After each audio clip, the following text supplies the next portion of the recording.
하나님께서 창조하신 삼라만상 모든 만물은 신묘막측 그 자체입니다. 생명의 기식이 있는 모든 생명체, 특별히 동물들은 생김새와 빠르기, 힘, 크기, 컬러 등 비슷한 듯 전혀 다른 각양각색의 종류로 그 수를 헤아리기 어렵습니다. 흔들리는 가느다란 나뭇가지 끝에 앉아 노래하는 새를 보면 경이로운 감탄에 입을 다물지 못하게 합니다. 레미제라블의 작가 프랑스 출신의 세계적인 대문호 빅토르 위고는 그 나무 끝에 앉아 노래하는 새를 보며 말했습니다. 새는 나뭇가지가 흔들리는 것을 느끼면서도 노래를 부른다. 자기에게 날개가 있다는 것을 알기에. 교회는 지상에 있는 하나님 나라 공동체의 영적 생명의 유기체입니다. 하나님께서 허락하신 날개가 있는 신령한 새와 같습니다. 새 속에 그친 바람이 휘몰아쳐 흔들어도 노래할 수 있어야 합니다. 주님께서 공급하시는 힘으로 언제나 비상할 수 있기 때문입니다. 그런데 현대교회는 날지 못하는 새 같아서 조금만 흔들려도 노래를 하지 않습니다. 아니, 노래를 못합니다. 자신에게 있는 날개가 부러지고 빠져나간 것 같습니다. 아니, 날개가 있다는 사실도 모르는 것처럼 지내고 있습니다. 사랑하는 성도 여러분, 광풍노도를 결코 두려워하지 마십시오. 칼바람, 삭풍, 비바람, 폭설이 내린다고 해도 결코 겁내지 마십시오. 우리에게는 성령님의 능력으로 날을 수 있는 희망의 날개가 있는 줄로 믿습니다. 어느 바닷가에 작은 마을이 있었습니다. 마을 인근의 바다에 험한 암초들이 쏟아있어 지나다니는 배들이 난파되는 사고가 종종 일어나곤 했습니다. 언덕 위에 등대가 하나 있긴 하였지만 악천후에는 별로 도움이 되지를 못했습니다. 어느 날 마을에 뜻있는 사람들이 모여 마을 제일 높은 곳에 언덕 위에다가 초라하지만 작은 구조본부를 세우고 해난 구조대를 만들어서 인명 구조 작업을 펼쳐 갔습니다. 이 마을의 해난 구조대에 관한 소문은 이내 퍼져나갔습니다. 많은 기금과 자발적인 구조대원으로 섬기겠다는 자원봉사자들이 구름대같이 몰려들었습니다. 그 해난 구조본부는 늘어나는 자원봉사자들을 더 이상 수용할 수가 없어 적립된 기금으로 새로운 해난 구조본부를 신축하고 구명 보트도 새로 구입했습니다. 비상용 간이 침대도 멋지고 근사한 것으로 바꾸었습니다. 훈련도 강화하고 구조대원들이 대기하는 동안에 시간을 즐겁게 보내도록 하기 위하여 간단한 운동기구, 바둑이나 장기 같은 오락시설도 갖추었습니다. 회원들이 더욱 늘어나면서 회원들의 친목을 도모하는 대중적인 회합 장소도 되고 사교 행사가 빈번하게 개최되었습니다. 그렇게 되자 그들의 본인의 임무였던 인명구조에 대한 관심은 점점 시들어가기 시작했고 해난구조본부는 서서히 회원들의 사교 클럽으로 치장하여 모습이 바뀌었습니다. 시간이 더 지나자 불화가 일어났고 많은 회원들이 구조활동을 별로 즐거워하지도 않고 오히려 위험한 일이라며 구조활동은 그만두고 사교 클럽으로 바꾸자고 제안했습니다. 그렇게 되자 몇몇 의식 있는 회원들이 해난구조본부 본연의 임무와 목적을 주장하는 목소리를 높였습니다.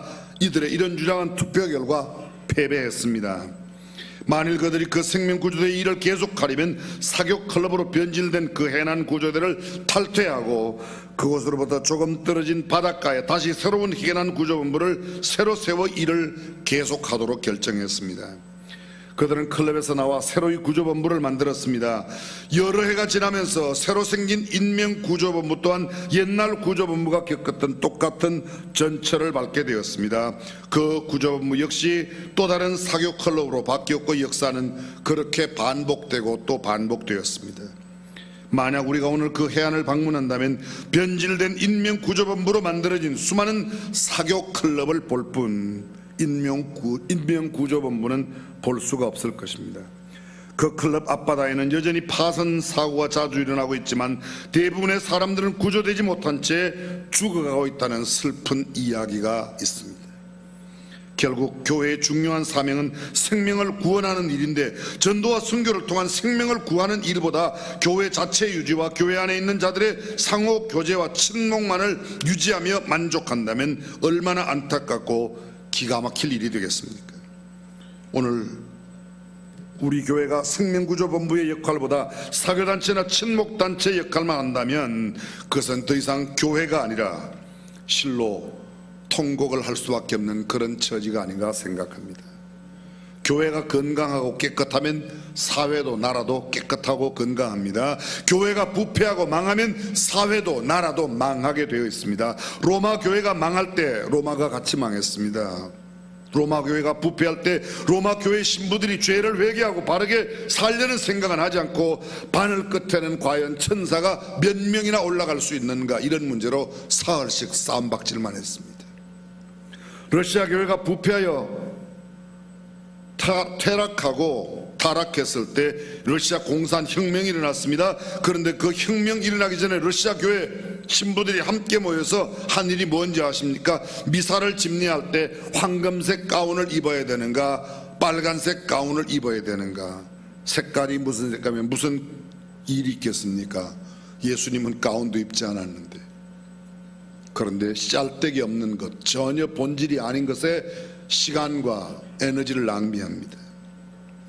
우리나라 교회, 교단도 마찬가지입니다. 총회에서 여러분 아마 많이 들으실 겁니다. 우리 교회는 거의 한결같이 축도할 때 성부와 성자와 성령의 이름으로 축원하옵나이다, 뭐 보통 그렇게 하는데 있을지어다, 이것 때문에 축원합니다로 해야 된다, 있을지어다 해야 된다, 그 일주일씩 쌈박질을 한 겁니다. 그때 한국교회 많이 퇴락했다는 보고가 있습니다.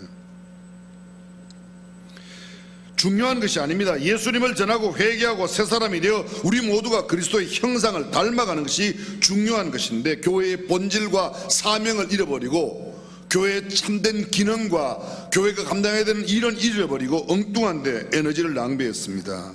우리는 초대교회 사건을 잘 알고 있습니다. 성전 미문에 앉아있던, 나면서부터 안전병이 됐던 40여세가 된 그 사람, 베드로와 야고보가 성전에 들어갈 때 그들에게 구걸합니다. 그런데 그들을 이렇게 합니다. 은과 금은 내게 없거니와 내게 있는 것으로 네게 주느니 곧 나사렛 예수의 이름으로 일어나 걸어라. 그가 금방 일어났습니다. 은과 금을 추구하는 게 교회가 아닙니다. 나사렛 예수의 이름이 존귀하게 나타나는 곳, 그것이 교회인 줄로 믿습니다. 신앙의 본질은 물질적인 것이 아닙니다. 물론 플러스 알파로 신앙생활 잘하는 사람들이 물질적인 복을 받을 수도 있습니다. 그런데 신앙생활 잘하는데도 물질적인 복을 누리지 못하는 사람도 얼마든지 있을 수 있습니다. 그것은 따라서 신앙과 물질은 별개의 문제입니다.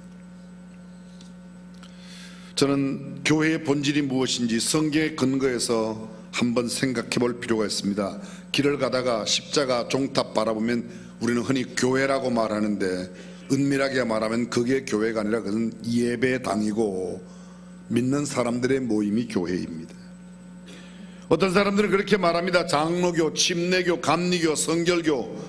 근데 그것도 역시 마찬가지입니다. 그건 교리에 따라서 다만의 경계가 있을 뿐 실제적인 교파나 교단, 교회와는 상관없습니다. 사도행전에 보면 교회 초창기에 무슨 침례교, 감리교, 성결교 그런 거 전혀 없었습니다. 마가 요한의 다락방에 모여 믿음의 공동체가 형성되어 있었던 그것이 교회였습니다. 많이 모이니까 그곳에 모일 수 없어 장소를 옮겼습니다. 더 넓은 장소로, 장소만 옮겨갔을 뿐 교회는 믿음의 공동체이지 장소가 아닙니다. 사도행전 2장 46절에 날마다 마음을 같이하여 성전에 모이기를 힘쓰고 라고 이야기하고 있습니다. 고린도전서 16장 19절에 보면 아굴라와 브리스가 및 그 집에 있는 교회, 그 집에 있는 교회라고 말합니다. 눈바와 그 여자의 집에 있는 교회라고 말합니다. 골로새서 4장 15절 라오디게아에 있는 형제들과 눈바와 그 여자의 집에 있는 교회에게, 빌레몬서 1절과 2절에 보게 되면 빌레몬과 자매 아비아와 아들 아키뽀와 그리고 그 집에 있는 교회, 그 집안에 교회가 있었습니다. 장소를 그냥 집이라고 할 뿐 진정한 교회의 의미는 모여있는 공동체를 말합니다. 여러분, 교회의 본질이 무엇입니까? 무엇이 참된 교회의 본질입니까? 이 교회의 본질을 알기 위해 가장 중요하게 물어야 하는 것이 교회의 주인이 누구냐 하는 겁니다. 교회를 누가 만들었는가 하는 것입니다. 우리가 잘 알고 있습니다. 베드로의 신앙 고백을 들으신 주님께서 이렇게 말합니다. 내가 이 반석 위에 내 교회를 세우리니. 내 교회, 누구 교회요? 내 교회가 누구 교회예요? 예수님께서 말씀하신 거예요. 예수님의 교회입니다. 어떤 목사 교회가 아닙니다. 어떤 성도들의 교회가 아닙니다. 가끔 그렇게 말합니다. 아무개 목사 교회, 아무개 목사 교회. 아니에요. 교회 문제가 왜 생기죠?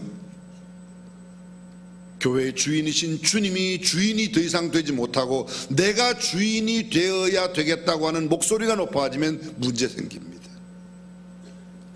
그것이 교회의 가장 근본적인 문제입니다.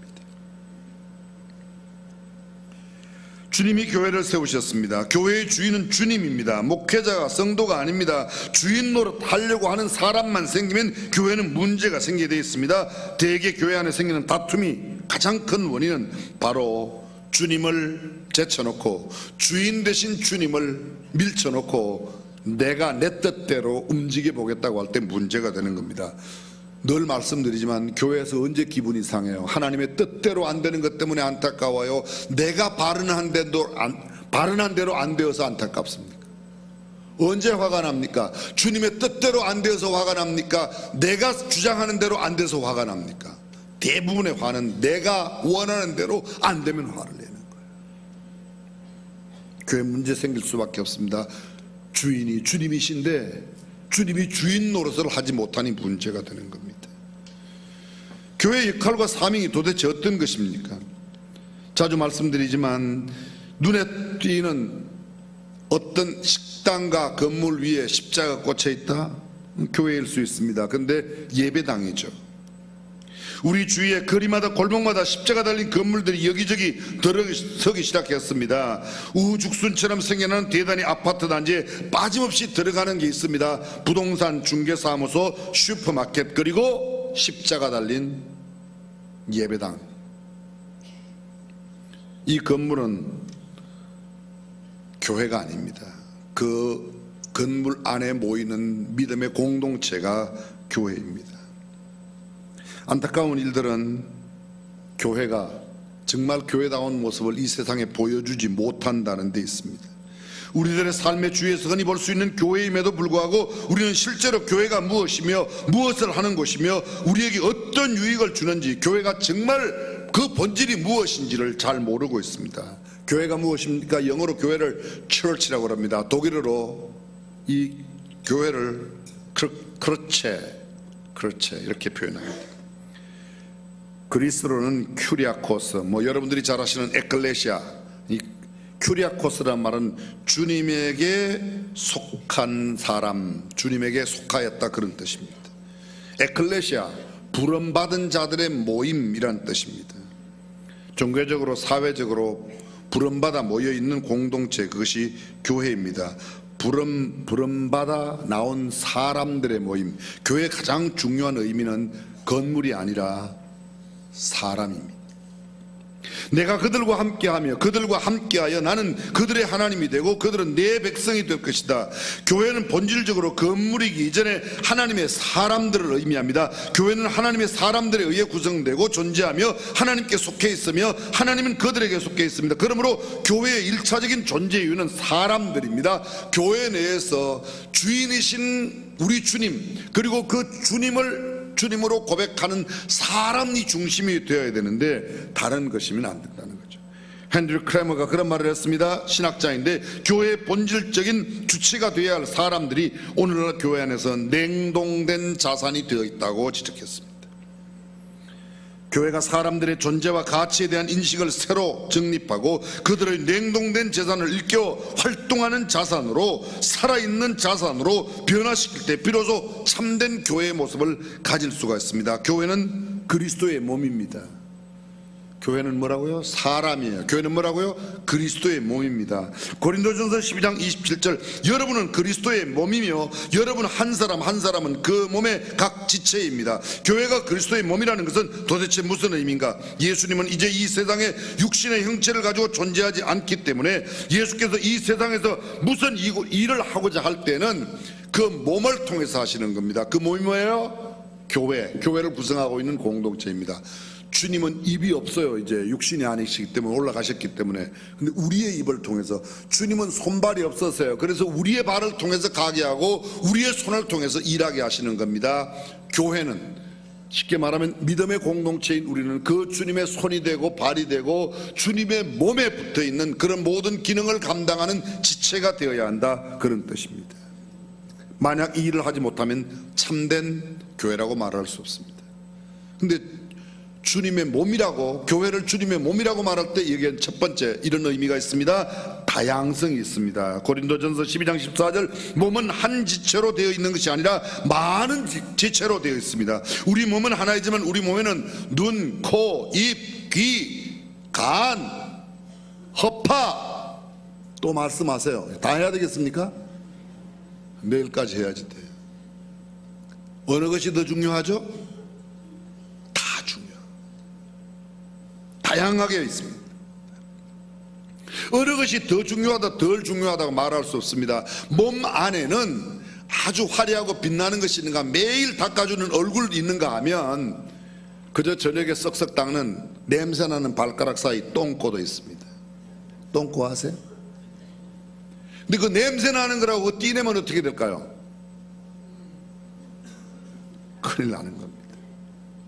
몸의 기능을 못하는 거예요. 맨날 남을 지적한다고 이거 손가락 잘라내면 그 순간 불구자 장애인이 되는 겁니다.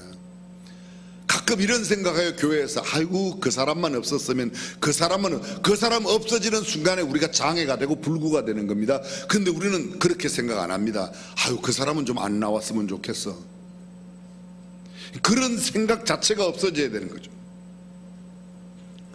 다양성의 중요한 것은 타인의 독특성과 개성을 인정해주고 존중해주는 겁니다. 개성과 기능의 다양성이 존중되는 사회, 그 다양성의 넓이만큼 깊이만큼 발전할 수 있는 겁니다. 많은 다양한 기능을 가진 지체가 우리 교회 내에 많이 있다고 그 모두를 인정해주면 그게 아름다운 공동체가 됩니다. 너는 뭐 해서 어렵고 너는 어때서 어떻고 지적하면 어렵습니다. 두 번째로, 몸이라고 말할 때, 교회를 몸이라고 말할 때 조화성, 하모니입니다. 계속해서 고린도전서 12장 24절 25절입니다. 하나님께서는 몸의 조화를 이루게 하셨는데 그래서 몸 안에 분열이 없이 모든 지체가 서로 도와 나갈 수 있게 하신 것입니다. 손이 음식을 입 안으로 넣는데 재미는 입만 보고 손은 별로 없다. 아 이제부터 음식 안 넣어야지. 그러면 손에 힘이 빠지는 겁니다. 몸이 지니하는 다른 중요한 특성, 바로 이 상호성, 조화성입니다. 몸의 지체들이 독특하고 훌륭해도 그 지체들이 서로 조화를 이루지 못하면 그 몸은 제 기능을 발휘하지 못하고 병들게 되어 있습니다. 그리스도의 몸인 교회도 마찬가지입니다. 교회 구성원들 사이에 의견의 불일치로 인한 불화와 다툼, 대화의 단절, 이런 것들이 자주 발생하고 지체 사이에 원활한 흐름이 이루지 못한다면 이내 병들고 맙니다. 교회는 병든 교회가 되어버릴 것입니다. 교회를 주님의 몸이라고 말할 때 또 하나의 의미가 있습니다. 그것은 연합성입니다. 유니티입니다.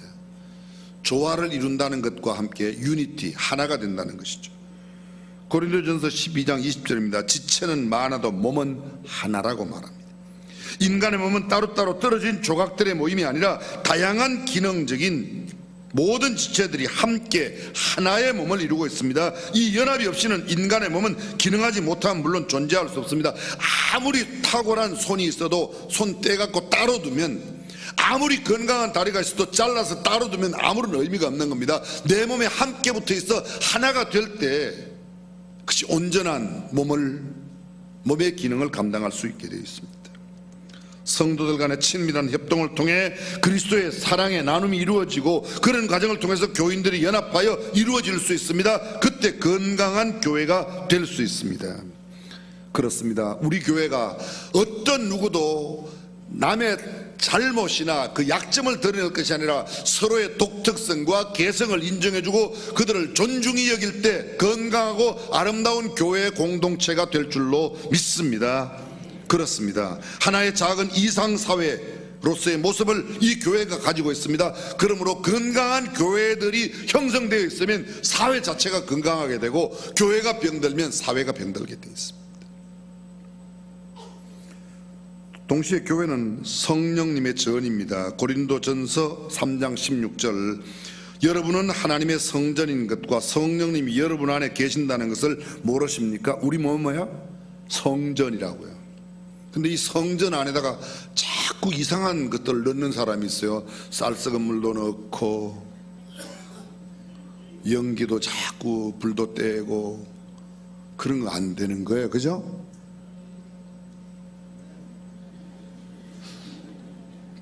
그거 절기하세요? 그거 안 돼요. 근데 우리가 그런 것들을 자꾸 한다. 교회가 다른 사회단체와 구별되는 가장 독특한 점은 성령의 존재, 성령이 내주하는 것입니다. 교회 외에도 많은 모임과 단체가 있습니다. 계모임도 있습니다. 동창회가 있습니다. 무슨 산악회가 있습니다. 많은 공동체가 있지만 그런 공동체와 교회가 다른 것은 교회 안에는 성령님이 함께 하시는 공동체이기 때문에 교회가 의미 있는 것입니다. 사도행전 1장 12절 말씀에 보면 1장 1절부터 쭉 나와서 12절, 그리고 그 이후에 2장 1절에 가면 초대 교회 마가의 다락방에 모였던 120명이 오순절날 성령을 받게 됩니다. 저희가 다 성령의 충만함을 받고 성령이 말하게 하심을 따라 다른 언어들로 이야기하게 되고 그렇습니다. 성령이 그들에게 임해서 최초의 교회가 생겨난 겁니다. 교회는 무엇으로? 성령의 역사로. 우리가 흔히 그렇게 말합니다. 예수 그리스도를 구주와 주님으로 시인할 수 있는 것은 누구든지 성령으로 아니하고는 불가능하다. 성령으로 예수 그리스도를 구주와 주님으로 고백한 사람들의 모임, 그 모임 공동체가 바로 교회라는 것입니다. 교회는 5가지의 중요한 기능이 있습니다. 이것을 소위 교회의 5대 기능이라 그렇게 말합니다. 뭐죠? 첫 번째, 예배입니다. 두 번째, 선교, 전도입니다. 세 번째, 교육입니다. 네 번째, 봉사, 섬김입니다. 다섯 번째, 교제입니다. 이 5가지가 교회의 가장 중요한 기능입니다. 흔히 교회의 일을 이렇게 말합니다. ministry, 사역이라 그렇게 표현합니다. 이 말은 그리스도께서 시켜서 하는 일이란 뜻입니다. 건강한 교회, 성숙한 교회, 참된 교회는 굉장히 균형이 잡혀 있습니다. 이 5가지의 기능이 아름다운 조화를 이루고 이 5가지의 기능이 잘 이루어지는 교회는 건강한 교회입니다. 어느 것 하나가 부족하면, 어느 것 하나가 잘 이루어지지 않으면 기형적인 교회라고 할 수 있을 겁니다. 첫 번째가 예배입니다. 하나님의 요구에 대한 인간의 응답으로서 예배는 얼마나 중요한지 모릅니다. 하나님을 찬양하고 신령과 진정으로 예배드리고 두려움과 존중이 여김으로 이 예배는 세상 끝날까지 우리가 계속하는 겁니다. 예배의 가장 중심에, 예배의 가장 깊은 관심은 주님께 있는 겁니다. 그런데 예배를 드리면서 불신자들의 눈높이에 자꾸 맞추려고 그래요. 잘못됐습니다. 전도는 불신자 눈높이에 맞추어 그들에게 복음을 들고 가서 그들이 이해하도록 가르쳐야 합니다. 예배는 하나님께 맞추어져 하나님께서 받으시도록, 하나님께서 인정하시는 예배를 드려야 되는데 사람들이 너무 전도에 신경을 쓰다 보니까 하나님께 초점을 맞춰야 할 예배를 세상 사람들의 수준으로 자꾸 끌어내리는 겁니다. 잘못된 것입니다. 모이기를 힘쓰는 사람들이 있더라고. 모이기를 피하는 어떤 사람들의 습관과 같이 하지 말고 오직 권하여 그날이 가까움을 볼수록 더욱 그리하자. 모이기를 힘쓰라고. 그런데 현대교회가 점점 모이기를 힘쓰지 않습니다. 교회의 모습이 약화되어 가고 있는 겁니다. 개인적인 예배에도 공적인 예배에도 그리고 은혜를 사모하는 마음으로 누구든지 참여하여 예배를 관람하는 게 아니라 예배를 보는 것이 아닙니다. 지금도 그렇게 말하는 사람이 종종 있습니다. 1부 예배 봤다, 2부 예배 봤다. 예배의 가장 중요한 것은 드림입니다. 드림이 기본 전체. 찬양 드리고 기도 드리고 예물 드리고 마음과 정성을 드리는 것이 예배예요. 그런데 예배를 때우러 옵니다. 급하면 1부 예배 드리고 간다. 서리고 예배 드린다고 하지만 그냥 예배 때우고 가는 거예요. 두 번째 기능이 뭐라고요? 선교입니다. 전도입니다. 하나님의 말씀, 주의 복음을 전하는 것입니다. 그래서 티칭과 프리칭, 하나님의 말씀을 가르쳐주고 하나님의 말씀을 선포하는 것은 교회에 얼마나 중요한 기능인지 모릅니다. 예수님께서 마지막 떠나시기 전에 남긴 말씀이 그러므로 너희는 가서 모든 족속으로 제자를 삼아 아버지와 아들과 성령의 이름으로 침례를 주고 내가 너에게 분부한 모든 것을 가르쳐 지키게 하라고 말씀하셨습니다. 이 주의 말씀을 선포하는 복음 선포의 기능, 전도하는 기능, 가서 주의 복음을 전하라고 말하는데 가지 않습니다. 그게 교회의 무력함이라고 말합니다. 잃어버린 영혼들에게 가야 합니다. 소외된 영혼들을 찾아가야 합니다. 불쌍한 죄인들에게 찾아가 주의 복음을 들려주고 그들이 주님께 나오도록 해야 하는 일입니다. 오직 성령이 너희에게 임하시면 너희가 권능을 받고 예루살렘과 온 유대와 사마리아와 땅끝까지 이르러 내 증인이 되리라. 자동으로 되게 되어 있는 겁니다. 성령이 임하여 교회 공동체가 된 모든 건강한 교회 공동체는 주님의 명령을 따라 복음을 전하게 되어 있습니다. 복음을 전하지 않는 교회는 살아있는 교회라고 할 수 없습니다. 세 번째, 교육입니다. 소위 제자화를 만드는 겁니다. 교회 기능은 믿는 자들을 양육하고 인도하는 데 있습니다. 교회의 가장 아주 쉬운 말로 말씀드리면 교회는 뭐예요? 예수 안 믿는 사람 예수 믿게 하는 일, 그리고 예수 믿는 사람을 예수님 닮아가도록 점점 교육하고 훈련하고 성숙시키는 일입니다. 교육, 영어로 education이에요. 라틴의 educate에서 왔어요. 무슨 뜻이라고 그랬죠? 교육이 뭐예요? 끄집어내는 겁니다. 찾아내는 겁니다. 발견해내는 겁니다. 인도해내는 겁니다. 하나님께서 그 사람 삶 속에, 그 사람 인생 속에 어떻게 살고 오라고 넣어두신 것을 찾아주어서 너는 이렇게 사는 것이 하나님의 뜻에 맞게 사는 거라고 알려주는 것, 그게 교육이에요. 뭔가 머릿속에 넣어주는 게 교육이라고 생각해요. 세상의 교육의 개념은 그렇습니다. 일반적인 교육학에서 말하는 교육이란 성장 발달을 돕고 사회에서 공동생활을 할 수 있도록 훈련시키고 전통 문화의 맥을 이어가는 문화 전수적인 사명과 인간의 양심을 일깨우는 인간됨의 훈련이라고 합니다. 만약 이 교육으로 말한다고 하면 교회 교육은 무엇인가? 신앙 성장을 돕고 신앙 공동체의 교회 생활에 적응하게 하고 기독교 문화를 창달하여 그 문화를 후세에 전달하게 하고 하나님의 계신 말씀을 통해 전적으로 타락하고 무능한 인간의 모습을 발견케 하여 주님을 의지하고 사는 삶, 그 방법을 가르쳐주는 것이 교육입니다. 결국은 하나님의 자녀다운 삶을 살도록 도와주는 것, 그것이 교육이라 그렇게 말할 수 있습니다. 교회에서 행해지는 설교와 예배, 성경부, 이 모든 것들은 교육적인 기능이 충분히 담겨져 있습니다. 네 번째, 자 다시 한번 정리해보면, 첫 번째 뭐라고요? 예배. 두 번째 선교, 전도. 세 번째 교육. 네 번째 봉사, 섬김입니다. 섬김. 이것은 헬라어로 디아코니아라 그렇게 말합니다. 디아코니아. 여기서 온 단어가 디큰, 집사라는 말입니다. 집사는 섬기고 봉사하는 사람이야. 근데 집사 되면 폼 잡는 사람이 있어요. 하나님께서 폼사하고 집사하고 구분을 못해갖고 집사라 썼겠습니까? 폼 잡는 건 아니에요. 근데 이 집사라는 디아코니아라는 원어의 의미가 장로에게도 목사에게도 똑같이 그 원어를 쓰고 있습니다. 목사가 폼 잡는 게 아니라는 거죠. 어깨에 힘 넣는 게 장로가 아니라는 겁니다. 섬기는 일이에요.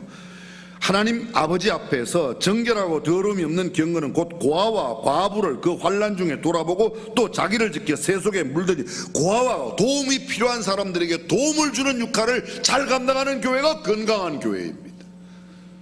우리 예배당만 크게 짓고 우리 기도원만 짓고 우리만 뭔가 잘한다, 건강한 좋은 교회가 아니라는 거예요.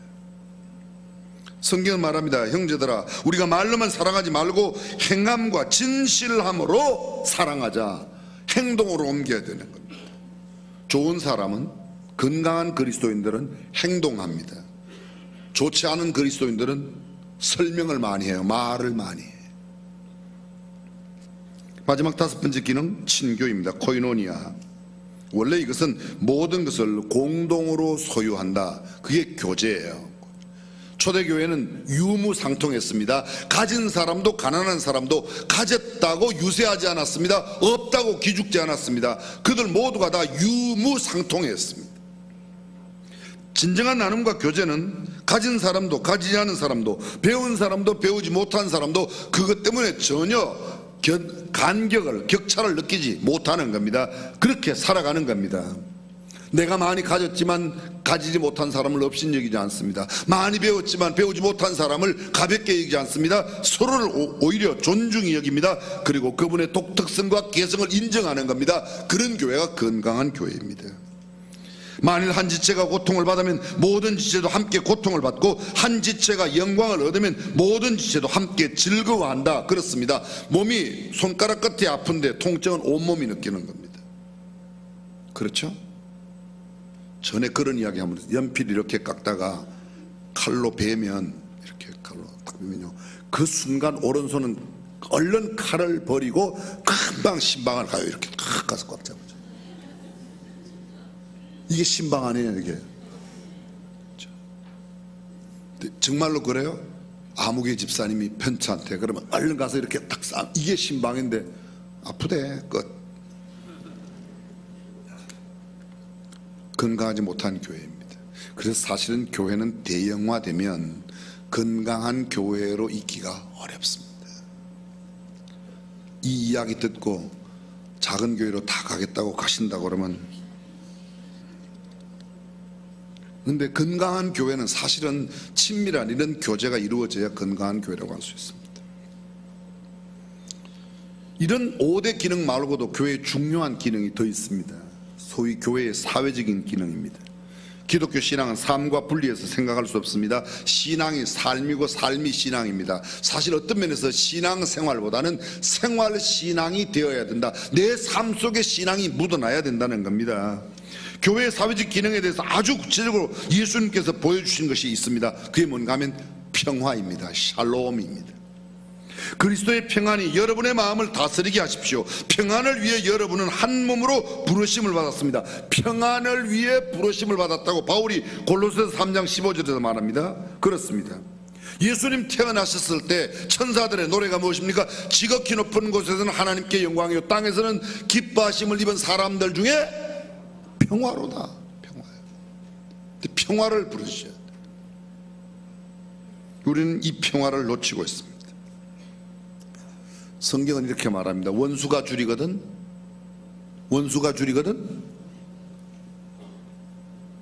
더 줄여서 힘이 빠질 때까지 있다가 힘이 완전히 빠지면 밟아라. 성경에 그래 안 돼 있어요. 줄이거든 어떻게 해요? 먹이라고 그랬어요.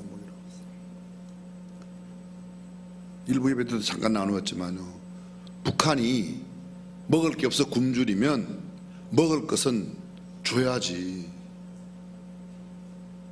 그 성경은 그랬어요.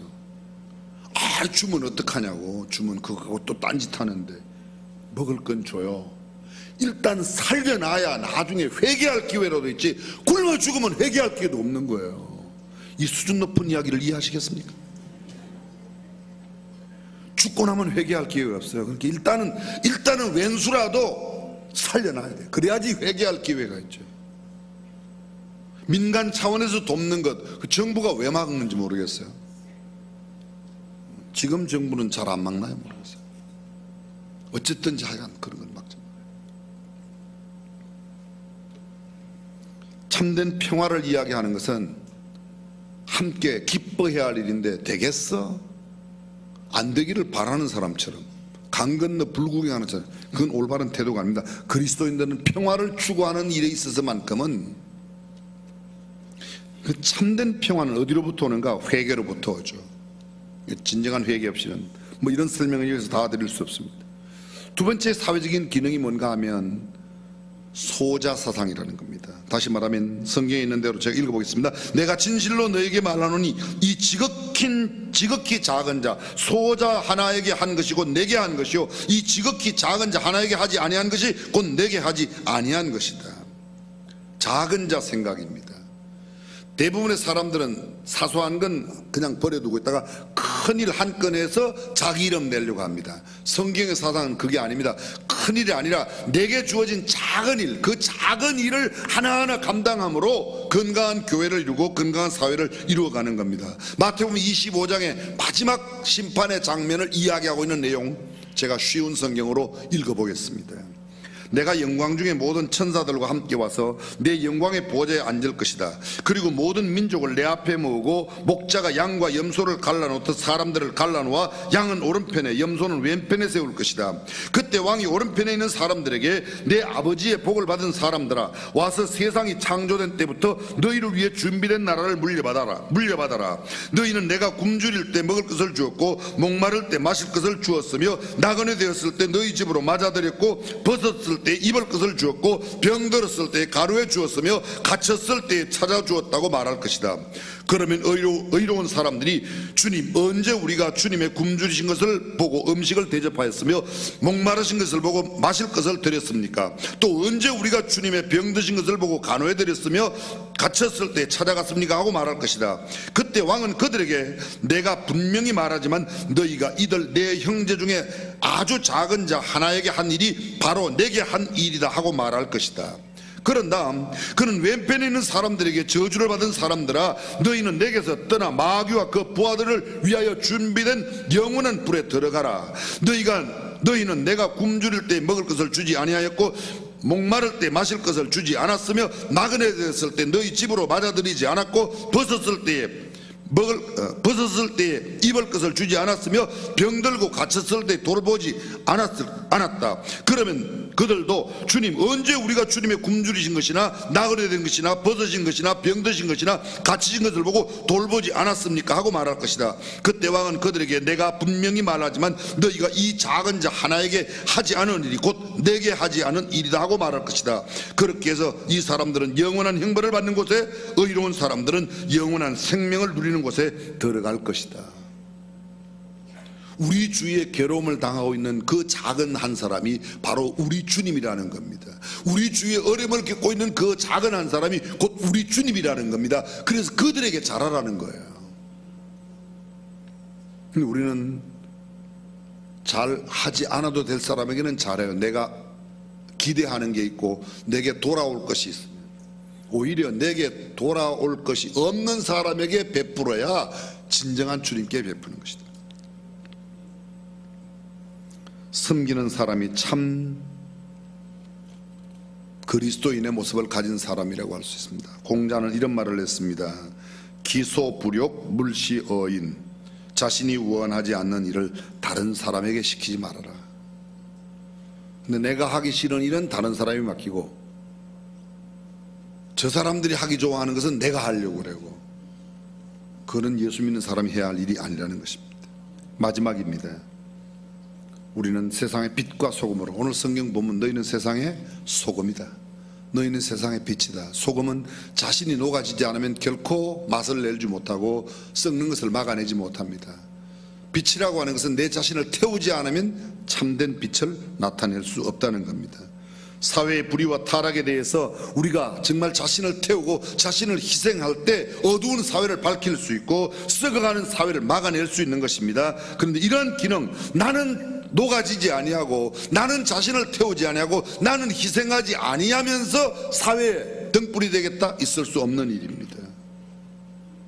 우리가 이 일을 감당해야 돼요. 교회가 그 일을 감당해야 합니다. 기도하겠습니다.